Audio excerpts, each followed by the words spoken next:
Hi, Tom here. Welcome to today's video. This week, we'll test you.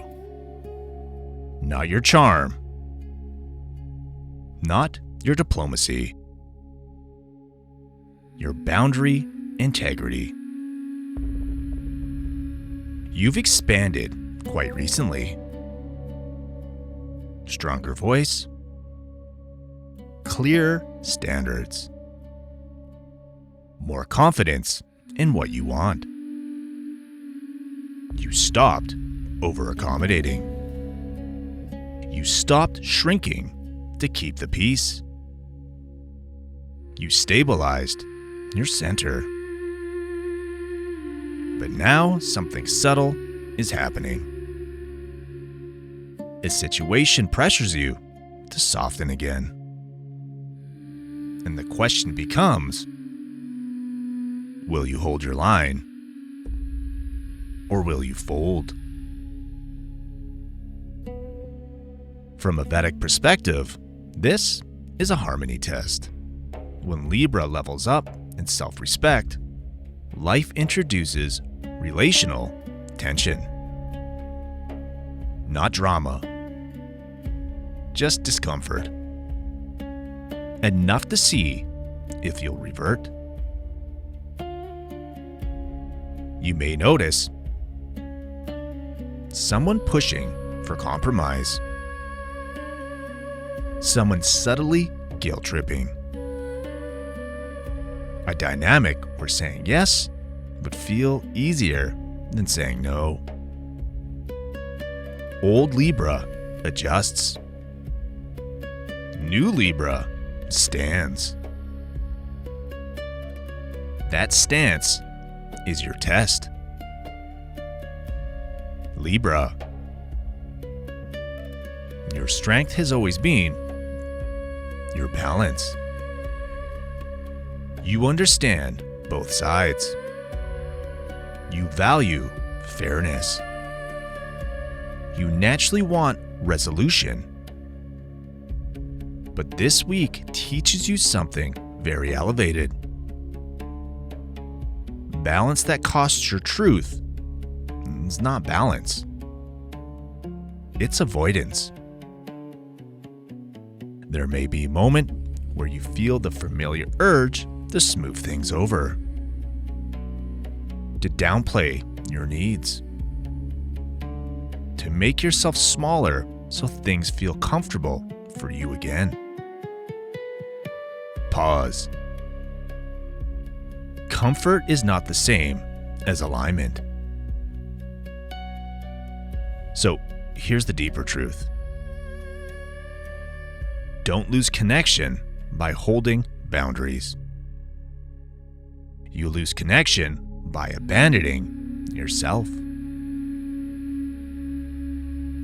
This week may test you in relationships or professional dynamics. A negotiation, a disagreement, a moment where your preference conflicts with someone else's.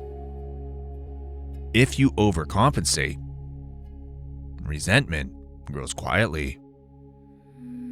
If you hold your position calmly, respect increases. Watch especially for tone shifts later this week. You don't need to argue. You don't need to justify exclusively. You just need to stay steady. Calm repetition is quite powerful. Because what's really happening is this. Life is checking whether your expansion is rooted in self-worth or approval.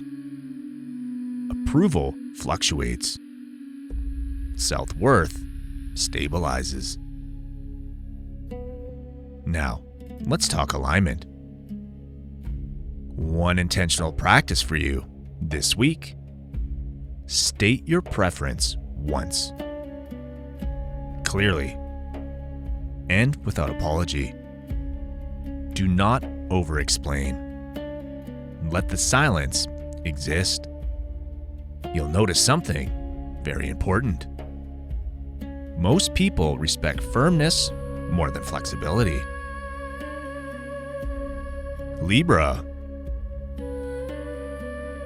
This week isn't testing your kindness. It's testing your alignment. You don't need to fold to keep the peace. You need to stay grounded to create real harmony. And if you do, your relationships deepen instead of destabilize. And you need to trust that.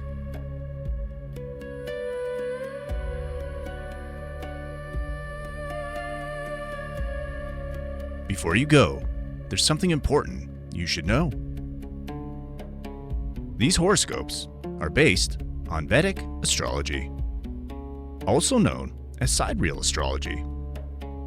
That means we're using the actual positions of the stars in the sky, not the tropical system used in most Western astrology. Because of that, your sun signs here may be different than what you're used to. And that's okay. In Vedic astrology, we don't start with the sun sign. We start with the moon sign, because the moon represents your mind, emotions, and how life is experienced day to day. First, always watch this for your Vedic moon sign. That's where this horoscope will feel the most accurate and personal. Next, I recommend watching for your rising sign, also called your ascendant or lagna. Your rising sign shows how these energies show up in your physical life, your body, your environment, and the situations unfolding around you. Then, you can also watch for your sun sign, which adds insight into your identity, confidence, and sense of purpose during this time. And if love, relationships, creativity, or money are major themes for you right now, I also recommend checking your Venus sign, called Shukra in Vedic astrology, for an extra layer of clarity. For weeks where things feel intense, faded, or life-shifting, it can also be helpful to look at your lunar nodes, Rahu and Ketu. These show where growth is pulling you forward and where old patterns are asking to be released. To find your correct placements, make sure you're using a Vedic or sidereal natal chart, not a tropical one. Once you know your moon, rising, sun, and Venus signs, and optionally Rahu and Ketu, you'll get a much deeper and more complete understanding of what's unfolding. If this message resonated with you, please like the video. It truly helps support this channel and allows these messages to reach the people who actually need them. And if you're enjoying these weekly Vedic horoscopes, consider subscribing so you don't miss future messages for your signs. You are not one sign. You are a system of energies, learning how to work together. Take care and be calm.